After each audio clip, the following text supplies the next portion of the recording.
Nicholas Paillart, a graduate of political science and business administration, is presently a Goodwill Ambassador, a board member, and regional director for Bring Hope Humanitarian Foundation, a foundation which provides educational, vocational, humanitarian, and medical aids to internally displaced peoples and refugees in Iraqi Kurdistan. Nicholas is also a board member of Dubai Rotary Club, where he spearheaded a partnership with Smart Life to provide English classes to the blue-collar laborers in Dubai. Before we start off, there's something that I just wanted to point out or share with you. You saw while I was here, I was sitting and I was deeply in conversation with the other person. I was not looking at the audience. Yeah, you don't care. And it's about having those deep conversations when you are listening actively. This is what you do. And it is the difference between this and an interview is you have a set of questions and you have a set of things that you're going to discuss and talk about. But the guest that comes on Awesome Walkers, they're coming in for a conversation. And conversations are great. Conversations, what we have every day, is amazing. It has the capacity, like I said earlier, to shift your life to create a better one. And it is for those insights, and that is the reason why I sit here without a set of questions and engage with the person who is here just in plain conversation. And to have our next conversation, I'd like to invite somebody who has done a lot of work, humanitarian work in Kurdistan and continues to do over here. He is a Frenchman, but he was the president of the Indian Association in Singapore. So he's a global person in every sense. Please put your hands together for Nicholas Paillart. How are you? Very well, thank you. I love your socks. Thank you very much. You just struggled with the red socks part, right? The black one you already had. Well, yeah. And to be fair, I didn't change them before coming. You did. But there's a symbol between the black and the red. Actually, look at that. It's quite good. It's another picture. This is how Microsoft created their logo. Oh yes, No, there's a symbol between the black and the red. There's an author in France called Stendhal, which wrote a book called The Red and the Black. And the red represents the military, and the red represents the church. And it's the cause of all evil throughout history. Either one or the other. Evil. Red and black, Okay. either the military, political power, or religion have been the cause of all problems throughout history. Okay. So that's the symbol behind my So what is the book about? The book is about the clash between one young man who has to choose between the cloth and the army, and he realizes that both are actually causing more evil to society than helping society. All right. Because So of the way it's structured. So you worked on your feet today because you want to crush that. Hopefully, Yeah. one thing at a time. One step at a time. One step at a time, exactly. All right. We haven't had a conversation. Usually, I have some kind of a conversation at least with the people before I know them, before they come over here. This But is fresh. This is completely fresh. So we're starting right from your entire journey. I mean, Frenchman, president of Indian Association, Singapore. It starts a lot further than that. I was born in Detroit, Michigan. Okay. As my grandfather says, on the wrong side of the Atlantic. And spent my life going from the United States to London, then to Germany, then to India, then to Hong Kong, then Tough to life. Singapore, and then I ended up in Dubai. Okay. The melting pot. The melting, which one? It's hot over It's, here. yeah. Oh yes, yes. It's physically the melting pot. Yes. So the travels. Well, the travels, as a young child, you follow your father's career. Wherever he's sent to make his money. Okay. And my father was in international banking. Okay. So he was sent from one expat position to the next, which dragged my sister and I from one expat and one international school to the next, Okay. which explains a very interesting English accent, which has one word from this culture, one word from this culture, one accent from here, one accent from there. And people have no idea where I come from. They think I'm Irish, I get South African, I get... So what are you? Both countries I've never been to, by the way. Okay. No, we're 100% French, and Okay. in fact my sister and I are the only members of the entire family to be born abroad. Okay. And are you connected with your roots very much? or? Yes, the entire family is in France. Okay. In fact, in a little village called Paillart, which bears the same name as my family name. Okay. And we go back regularly for the cousins, the uncles, and it's a family for as much as we've traveled. The rest of the family, when they go to Paris, which is 45 minutes away, is the trip of a century. Okay. So it's an interesting. It's interesting to grow by traveling and discovering different cultures, because somewhere you lose your own. Okay. And when you go home, you're never really at home anymore. But also, wherever you are becomes your home. So we have an adaptability to discuss with people from different religions, from different cultural backgrounds, from the different races, which is a comfort level that does not exist with people who have stayed in their own home and who are completely ignorant of the rest of the world. So you said your dad was in investment banking, which means you had private personal banking. Which means you had a very luxurious life, right? I mean, you had all the comforts and everything. Well, we had comforts, yes. I mean, luxury is in terms of international schools and traveling, yes, and going to different. It wasn't a difficult life. Yes, I would say that. But what you're doing today is helping the people who are in difficulties. Well, what I'm doing today is helping people who could have had the life that I had, and simply because a war broke out in their town or a bomb landed on their house, which is of no fault of their own, have been forced into circumstances which are not favorable to them. And these are people who are not necessarily rich, not necessarily poor, not necessarily middle class. Bombs don't choose where they land. And unfortunately, you could have people who are millionaires and who possibly were in banking families as well, and from one day to the next end up in a tent living with 9 people with no heating and no air conditioning and very little access to food or water. But what has made you attracted to this cause? Now, you could have chosen anything, to do with your life. I could have chosen, and, yes, I started my professional career in private equity, which was very different, because then you're basically babysitting millionaires, and that's actually much more difficult because they're very, very fussy people. But I think it's actually something that just happened. One day I was on a business trip for this private equity company, and I come across an elderly gentleman who is a Polish Jew who manages the Holocaust Survivors Association for Poland. And he was telling me about a friend of his who is a doctor from Kurdistan, former refugee himself, and who manages this organization called Bring Hope.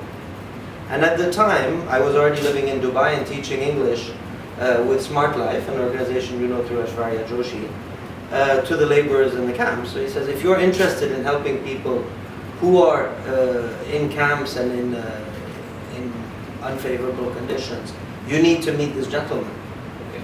Now, Dr. Mariwan came down to Dubai, and we met over a drink, and he explained his story to me. Now, this man was forced to flee Kurdistan in 1991 when Saddam Hussein decided to gas the Kurds as reprisal for them supporting Iran in the Iran-Iraq war. He was forced to go live on a mountain for nearly a week or 2 weeks, and then went off as a refugee to Sweden, where he spent 5 years in a refugee camp, earning less than $100 a month. It was just him and his brother in a country where he didn't understand the language, he didn't understand the culture, he didn't understand the people. The climate in Sweden is considerably different than that of Iraq. And he had to acclimatize to a whole new culture because his culture had been forced to evaporate under the oppressive regime of Saddam Hussein. Because it's important to note that the Kurdish people are more Persian than they are Arabic. So the central regime in Baghdad at the time was oppressive towards the Kurdish people. Okay. Now, this man is a really hard-working person, and when he got to Sweden, he didn't take it lying down. He got an internship in a hospital, became a doctor, created a company that does medical supplies, and today 50% of all profits from that company go back to Bring Hope, which today takes care of over 2 million refugees across 53 camps in northern Iraq, which is so he's the one who started the Bring Hope Foundation. So he started the Bring Hope Foundation. And he was a refugee in Sweden. He was a Kurdish refugee in Sweden, and he walked to Sweden pretty much with $100 in his pocket and his younger brother on his hand. And he learned to become a doctor in Sweden. In Sweden, yes. So how He old still was lives he? in Sweden. So how old was he when he moved over there? Well, he's not much older than I am. He must have been just less than 20. When he moved? Yeah. And moving is a big word because it's not, he didn't take Emirates Airlines to get there. It's walking across Europe in very difficult conditions, which are conditions that we see today across Kurdistan, which unfortunately is located right between Syria and Mosul, Okay. which is the greatest humanitarian crisis zone since 1945 in the world. Okay. So But- now you are associated with him completely with the. So I met Dr. Mariwan nearly 2.5 years ago, Okay. and I started helping him to meet contacts and to develop support here in Dubai. And it was every time he'd come down once a month or twice a month, I would help him coordinate meetings. And little by little I got more involved with his story, which is a beautiful story about helping humanity and helping those who are oppressed and who are vulnerable. And his organization is not political, it's not religious, it has no agenda except saving humanity. Okay. And it's something that really touched my heart. And what started by organizing 3 meetings a month now is pretty much 85% of my time. We're registering in Dubai Humanitarian City as a professional humanitarian organization. What is your full-time job? You still a teacher in the camps or? No, but that's not a job either. That's Yeah. that's a vocation. So no, my full-time job is still largely finance and private equity. Okay. Although the definition full-time job has considerably changed. Okay. Because humanitarian work it's not a job, it's not a career, it's a vocation. It's really something that just punches you in the stomach and makes you want to do good. And I think after 2 years, Dr. Mariwan said, listen, you have to come to Kurdistan and to see the cause that you are defending, to see the people you are impacting. Okay. And that's a punch in the stomach. Okay, you went there. When you enter those camps and you see there are today more than 53 camps. The average camp has 35,000 people in it. Each one is living in a tent, 35,000. Each family, which is an average of 9 people, live in a tent no larger than the space where we are sitting now. Kurdistan is minus 18 degrees in the winter and plus 50 in the summer. Wow. There's neither heating nor air conditioning. The water supplies are contaminated. We have cholera, we have diphtheria. Food supplies comes on and off. So we have a lot of malnourished and undernourished women, children. Kurdistan being located where it is, some of these camps exist since the Iran-Iraq war, which is 1984. And they've been living in the same conditions for In that the long? same conditions. And you have people who are your age, who are my age, who have never seen anything else but the inside of a camp. And this is why the organization is called Bring Hope rather than Bring Medicine or Bring Humanitarian Aid.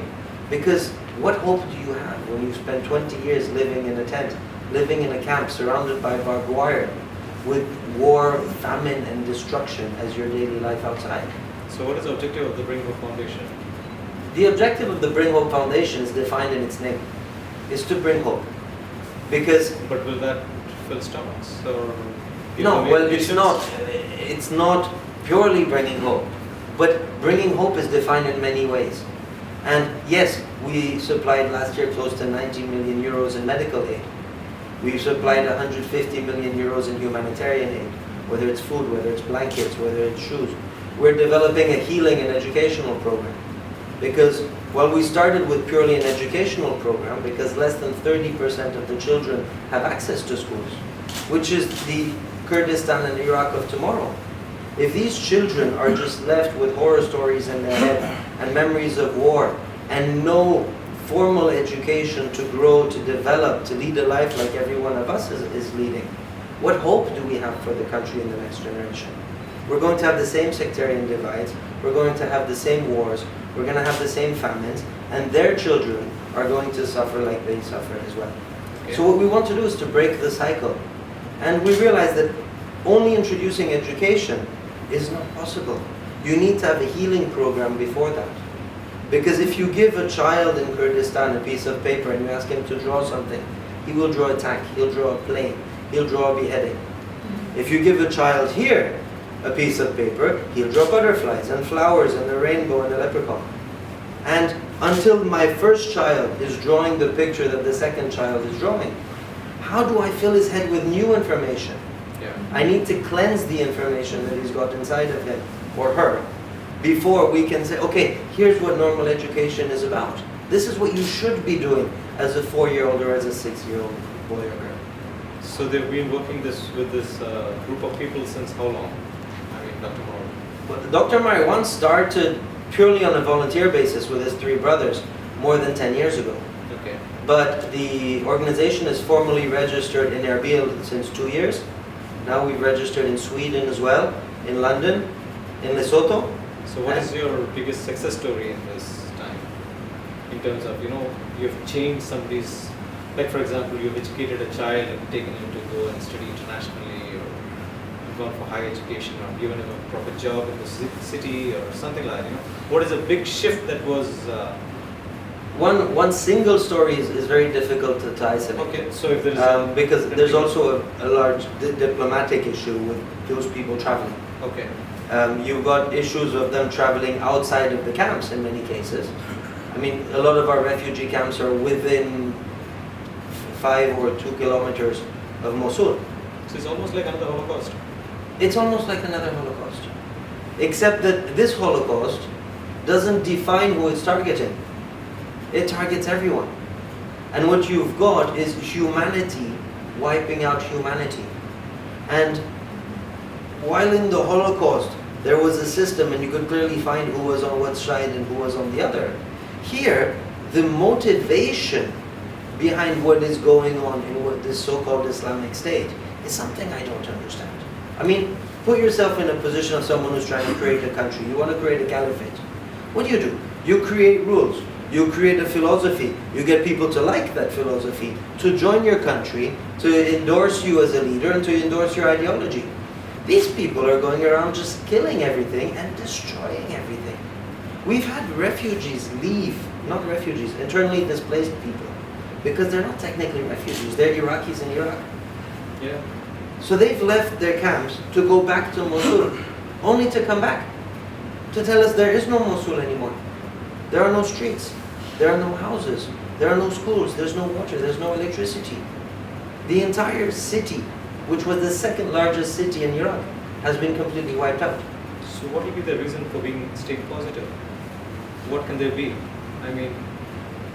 The reason for staying positive is that it's home at the end of the day. And if you ask any one of these people in the tents where they want to go, if they want to go to New York, if they want to go to Paris, they want to go to London, they want to go home. They want to go to Mosul, they want to go to Kirkuk, they want to go to the place where their ancestors are buried, the place where they're familiar walking down the street, where it's their own food, it's their own language, it's their own ancestry. And the hope is to rebuild a society. And to rebuild a society around love, around harmony, and around the understanding that you can either hold your hands together, or you can put your hand around somebody else's neck and try to kill them. Yeah. But by promoting violence, you're only hurting yourself. Sure. There is a philosophy that I believe that, for example, the aborigines or the tribal people in Africa or something, they have not seen and they have not experienced what it is like to live in the city, and we are trying to map our world of happiness and modern equipment and everything, and saying that you guys are missing a lot, but probably they're not missing anything. They are happy in their own state or in their own context. Unless and until somebody is not hurting them physically or emotionally or creating a problem per se, that is the environment that they have grown up in, that is the environment that they're most comfortable in. Mm-hmm. So in these camps, what I'm hearing you say is they've been living there for almost 20 years and they're not able to move out. There's a big difference between living in a Maasai village because it's been your culture for 2,000 years and being thrown out of your home and living in a camp built by the UNDP because you have nowhere to go. The parents and the elderly would understand that. The children who grew up after since they've been born there, they wouldn't know the difference. They don't. You're right, Samir. Yeah. They don't, and that's our big concern, and that's why this healing program is of utter importance. Because when these kids play, they play war. And when they play beheadings. And we've had a child come up to us, and this was one of the most traumatic experiences in my life, who described to me how in Mosul they used to play football with a human head. Because they did not have a football. And because sport was not allowed. And he explained that to me as if it was the most normal thing in the world, saying, well, it was round and there are plentiful of them. So this is what we used to play football. I need that child to understand that that is not normal. True. But I feel because that's not a Kurdistani cultural thing. I totally agree with you. I'm not trying to justify that or speak about the society that we live in today, where children actually grow up with the same kind of violence over here in terms of PlayStations and everything, where they get so numbed to bloodshed because they've seen so much and they've been, exposed to it. If you're playing Grand Theft Auto Theft or some game like that, you're just killing, and a lot of blood coming out. You see the movies that come out over there, like Spartacus or something, this bloodshed where you just start getting yourself numb to it. So it looks like there is a whole game plan where we are moving towards self-destruction so much. We probably are, and a lot of these video games have been used as recruitment tools by terrorist organizations. Because if you can shoot in one of these PS3 games or one of these Nintendo games, how different is it when you're actually given a Kalashnikov? And how desensitized are you to the fact that the person in front of you is not the same person?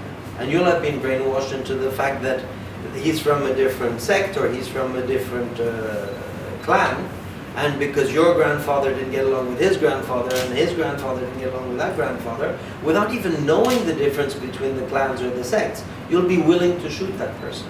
Yeah. And that's the barriers we're trying to change by creating a community within those camps. For example, we've launched a football program with a football celebrity from England, Kevin Campbell. And the idea behind football, while it might seem that it's the last thing that they need because they need food or they need blankets or they need water and shelter, but if you think about the game of football, it's the only game you cannot play by yourself. And if you want to get that ball into that net, the Shia is going to have to pass the ball to the Sunni, and the Sunni is going to have to pass the ball to the Yazidi, and the Yazidi is going to have to pass the ball to the Christian. And if they don't work together, obtaining that single goal is absolutely impossible. And that football team is going to break down the barriers, allowing these children to realize, well, Shias aren't that bad. The guy can actually score half a decent goal. Why are they telling me these things? Sure. Ignorance is what causes wars. No one is born, and Barack Obama tweeted this yesterday, nobody is born hating someone because of their gender or their religion. Okay. It's true. It's conditioned. Yeah. And if we can condition the opposite, we can change that. One question I want to ask you is, you as a foundation, you want to do something and create this change. And the people who are there, it is not something that they have chosen. It is a political game because of which they are in that scenario right now. Yeah.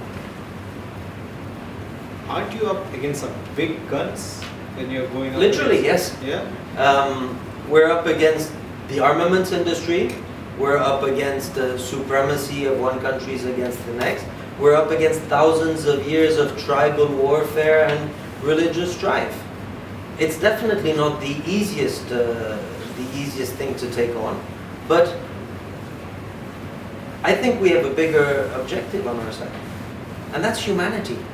And I think the belief in humanity needs to be stronger than the belief in weapons, needs to be stronger than the belief in my God is better than your God, or the belief that one political party has the right to wipe out another ethnicity because historically they're different. And I think deep in our hearts, every single one of us knows that. But we have just been so tainted by society, by religion, by history, that we need to cleanse that. And if we can cleanse it one person at a time, that's the biggest victory. Every child you save, every woman you save, every man you save. It's not about saving 5 million of them. That's going to be very difficult. for me, every child that I save is worth it. How many are there in those camps total, you said? In the camps, we've got 2.5 million internally displaced people, but the total number of internally displaced people, some of whom had the means to get houses and apartments, is 5 million. And that's only in Iraqi Kurdistan. I'm not counting Syria. You've got Mosul on the south and Syria on the north. And for centuries, Kurdistan has been a hospitable ground, accepting people and welcoming them as a safe haven. Okay. In the next 1 year, what is the biggest goal that you're setting to target and achieve? In terms We of have 2 programs which are a priority at the moment. The healing and educational program is number 1. We aim to have every child in every camp schooled. Because today, only the youngest ones have access to school, and that's about 30% of the population. After that, you have an entire group of people who are denied schools. Girls, for example, under ISIS were not entitled to go to school. Okay. And if we look across most of the Arab world, girls are the most enterprising and the most fast, professionally growing segment of society. Yeah. And Iraq should not have to miss out on that. Alright. So we want to have all the children schooled, all the girls schooled, and to start with the healing program to enable them to absorb that. Alright. The second program we've started is a vocational training program, where we've actually started within the refugee and IDP camp, a sewing program, where the women come every day and sew bags out of a traditional cloth called jajim. Okay. This is an example of the bag right here. Now, every woman makes 3 of these a day. Okay. And what we're doing with these bags is we're retailing them. What is it? Crochet or what is it? It's I'm not very technical when it comes to sewing. We've got some excellent volunteers who are putting this together. So they get them trained. So the volunteers go to Kurdistan, work with the ladies once a month in the camps to train them as to how to sew them, which different patterns to create, how to put it together, which is something I don't even know how to sew a button. And how do they sell this? Now these bags are then sold in the Middle East and in Europe. The program is called Sewing Hope. It's written on the front. Okay. We're presently still working on getting quality and quantity in line so that we can approach the large retailers. Okay. But we have interest from both Europe and the Middle East to retail these bags and to create a collection out of judging. Okay. Interesting. I'll get you one when they're ready. Any questions? We have a Kurdish lady from Kurdistan, but yes, go ahead. Before asking a question, I would like to commend you for the selfless act that you've been doing. You're doing an amazing job. You're a unique person, okay? You have a very generous heart. Now, doing this and you have a big plan, bigger programs for these millions of people, how do you do your marketing, or where do you get your fundings to sustain your programs since you have a big plan? Well, firstly, I'm very lucky that I'm not unique. It would be very difficult to do by myself. We have an amazing team of volunteers who are working with us, and it's not about me. I'm merely a representation. I'm a symbol of someone who is neither Iraqi, neither Muslim, neither Kurdish, but who is giving my time, my effort towards humanity. Because that's what it is. For me, a Kurdish child is no different than a French child and an Indian child. They all deserve to live and have equal possibilities. Now, as I was mentioning to Samir, Bring Hope has been registered only for the last 2 years. And we do get donations from corporates and private individuals.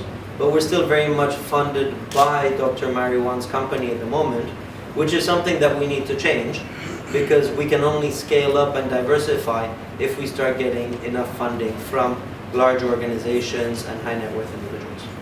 So you have about 2.5 million, you said, over there. People, not money. No, I mean, I know, in the camps. Yes. So how many people are you impacting? Because That's huge. Well, it's very difficult to establish that number directly. okay, The number we've come to is between 800,000 to 1 million in terms of distribution of medicine, which we distribute not only to the camps but to the clinics and hospitals within the cities of Okay. Kurdistan. Okay. Last month we did a distribution of milk powder, baby powder. I'm not sure how to call it, Yeah. but we distributed over 5,000 cans of baby powder in order to reach the malnourished. Have you heard of the project called Hole in the Wall? No, I haven't. Hole in the Wall is a project that was done in India by education scientists who went into a village and kept a computer in the wall, Okay. and people could come and operate it. So the children started coming up and asking how to operate what. He said, I don't know, and he left. And he left the computer over there for people to figure out how to use it. And there was nobody in that village who knew how to use it. And they learned on their own within a week. So people have the skills to do things on their own if you give them the right tools.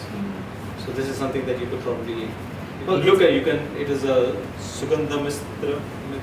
There's a TED talk on the project. You can just I'll look it up. definitely look into that because that our philosophy is that it's sustainability. Yes, and Eli Ghazal was one of the awesome workers over here 2-3 sessions before, and one of the problems with education, because you've touched on schooling, and what society per se needs is not schooling but education, where children learn how to learn. And the problem is, it's not about teaching children information, how to memorize it, because you don't need them anymore. You have the internet and you can grasp everything if you want. But it is earning the skill how to learn, which is what is more important. And if you look at the old Indian traditional way of teaching, which is called the Gurukul, where you learn by doing and by being part of. You call it vocational teaching, I know, but again, that I think is very formalized. If you were able to, in my opinion, create this kind of an environment where everybody started learning from each other. I don't know what is the situation over there. Is there some way I think that it's very valuable. It's very take notes. if there is, I'll come to her once. But is there any way? I know Ishwari is part of what you're doing in the Brinker Foundation, right? She's helping us develop the healing program. She Yes. has a psychological background. All right. But is there any other way that anyone, whether sitting in the room or somebody who's watching it on YouTube, if they can help or contribute or make a difference to these people? Of course, these people need everything, and it's about giving. It starts with supplies, it's clothes, it's food. Now perishables are a bit of an issue because getting them back and forth to Iraq can be logistically challenging. But books, educational supplies, to simply providing your time, volunteering. We've built a clinic in one of the camps. Now those without medical training can still come to administrative support. We need distribution of food. But Do you have a center over here where you gather these volunteers and you take them, or people have to spend the money and go travel by themselves? No. What we do is, so Erbil is only 2.5 hours by flight with Fly Dubai. We usually it's have safe. Fly Dubai. It's No, I on mean, Emirates. it's not the flight. Going there is safe. Erbil is actually, it's very, very safe. And I must say that being from France, it's safer than Paris. Because there hasn't been an attack in Erbil in the last 30 years. Yeah, more so. More. More The security that the Peshmerga and the Kurdistan regional government have set up around Erbil is very, very strong. And we go through 10 security gates just to get out of the city. And we've actually had concerns trying to get internally displaced people who needed medical aid into Erbil, because if they're not processed by the military as being non-ISIS, getting them into the city can be more of a hazard for the population and could cause the deaths of hundreds of people rather than the death of one person. It's definitely a very, very safe city. It's a very pleasant city. There are cafes, there's a beautiful bazaar, there's a citadel which is I think 6,000 years old. What is the economy over there? I mean, how do people survive? Because they are not allowed to move out, right? No, people are allowed to. It's a lot of trade. People are allowed to move out. There's a lot It's of. a lot of trade, and I think that's up and coming as well. So it's coming from that, and a lot of people earlier on have invested a lot of money more so into real estate, and then with the ongoing crisis, of course, a lot of people who also do have money from Mosul and do have money from Baghdad in the last 10, 15 years have come to Kurdistan because of course, it's a safer place. So they've come to invest and they've come to live in these properties. So that on its own has kind of essentially helped the economy of Kurdistan sort of sustain. And then of course, oil has kind of contributed greatly as well. So. Thank you, Nivi. Sorry. Is there a political system over there? Like there's a leader in the camp, or how is it? Every camp has a camp manager. Okay. The camps are usually managed by the Barzani Foundation, which is a charitable organization set up by the President of Kurdistan.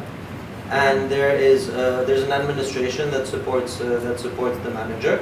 But these are again selfless people doing great work, because it's a lot of work and they're getting more and more people. And in the last few months, the people they've been receiving are not only mentally traumatized but physically wounded in many cases, and have recently just escaped the grasps of ISIS. You've got psychological issues, you've got suicides of people who cannot take the shame of the torture that they've endured.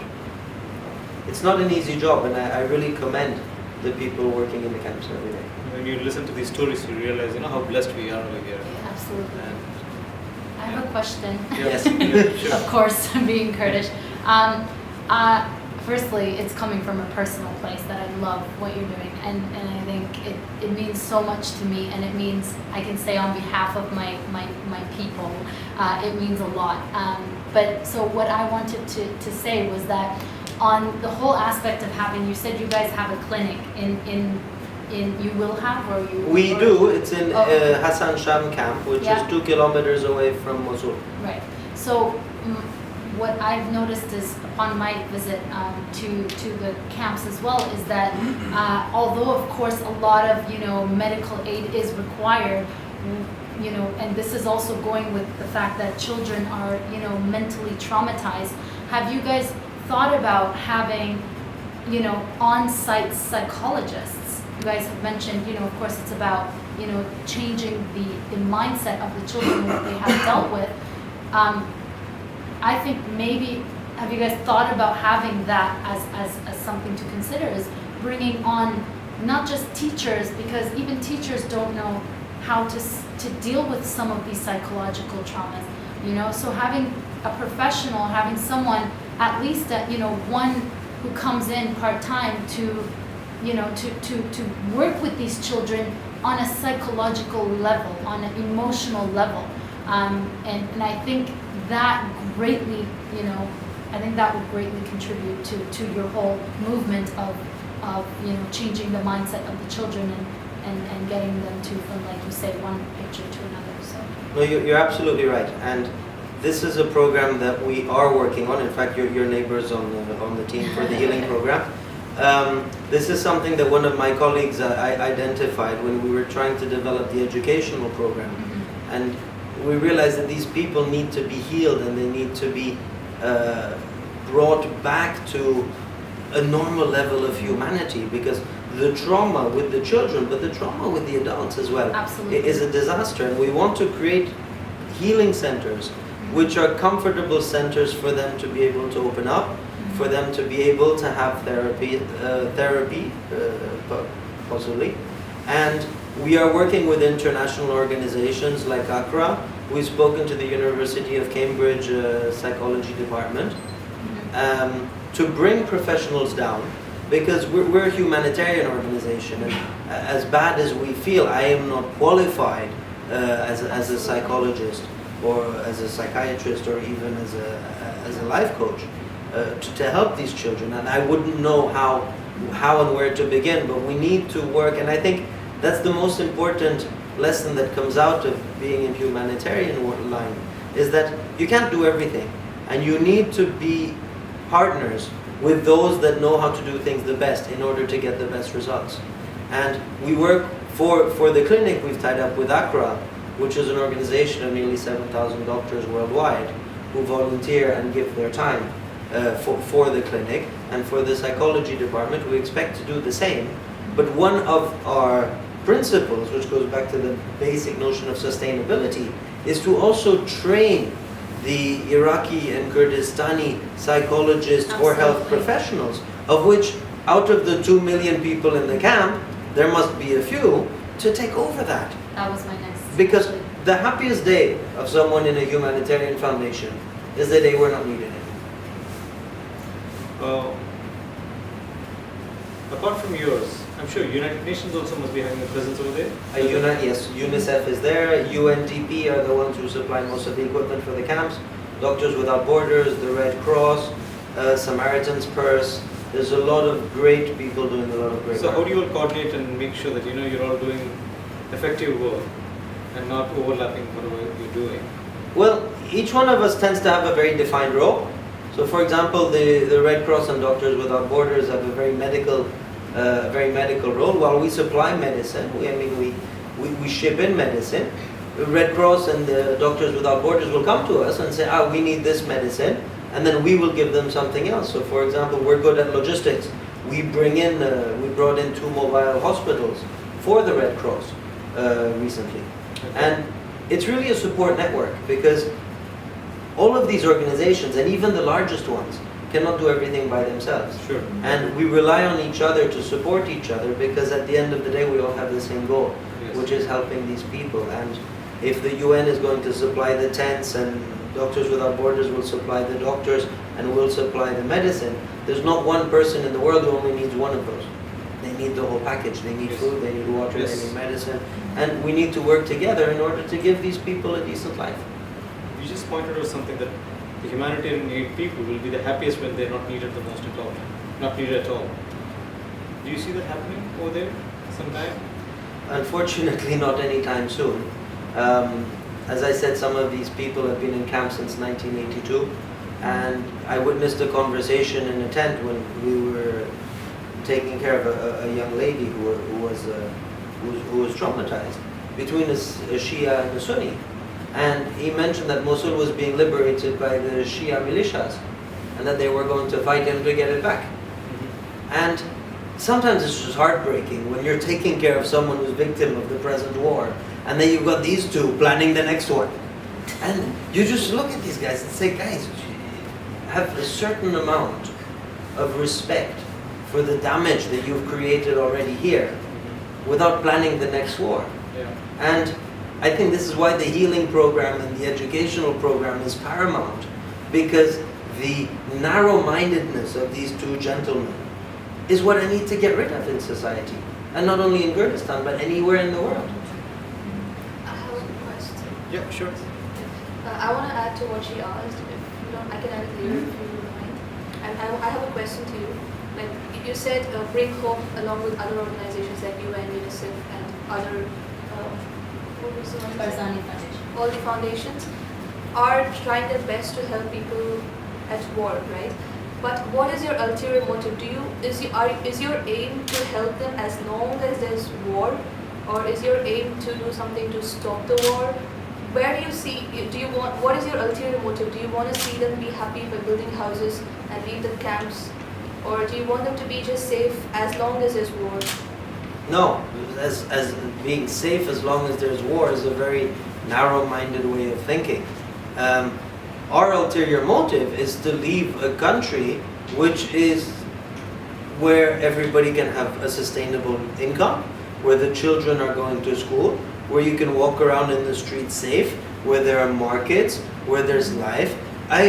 We want a country like we enjoy anywhere else in the world, and like Kurdistan used to be prior to war. Because if you look at the old footage of what Iraq and Kurdistan used to be, it was some of the best living conditions in the entire Middle East.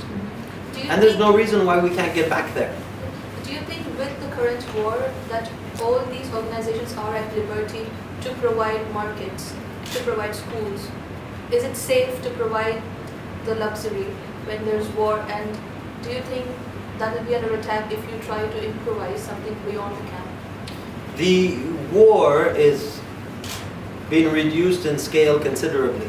I'm not talking about Syria, I'm talking about Mosul and Iraq.